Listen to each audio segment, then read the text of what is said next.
24-25 মৌসুম যেন শেষ হয়েও হলো না শেষ। চ্যাম্পিয়ন্স লিগ ফাইনালের পর 15 দিন বিরতি দিয়ে শুরু হবে ক্লাব বিশ্বকাপের ধুন্ধুমার লড়াই। তবে এই বিরতিও আবার বিরতি নয়। মাঝের এই সময়ে ফুটবলে অপেক্ষা করছে দুর্দান্ত সব ম্যাচ, যেখানে মাঠে দেখা যাবে Brazil, Argentina, Spain, Portugal, France ও জার্মানির মতো দলকে।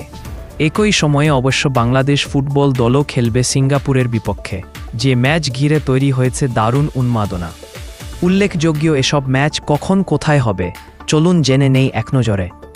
ইকুয়েডর ব্রাজিল বিশ্বকাপ বাছাই 6 জুন শুক্রবার ভোর 5টা। বিশ্বকাপ বাছাইয়ের এই ম্যাচে মুখোমুখি হবে ব্রাজিল ও ইকুয়েডর। ম্যাচটি দিয়ে নতুন এক অধ্যায় শুরু করতে যাচ্ছে ব্রাজিলের ফুটবল। এই ম্যাচ দিয়ে ব্রাজিলের কোচ হিসেবে অভিষেক হবে কার্লো আনচেলত্তির। পরের ম্যাচ ব্রাজিল প্যারাগুয়ে বিশ্বকাপ বাছাই 11 জুন বুধবার সকাল 6:45।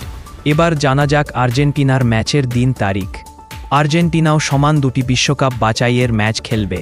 প্রথম ম্যাচ 6 জুন শুক্রবার সকাল 7টায় চিলির বিপক্ষে। দ্বিতীয় ম্যাচ 11 জুন বুধবার সকাল 6টায় কলম্বিয়ার বিপক্ষে।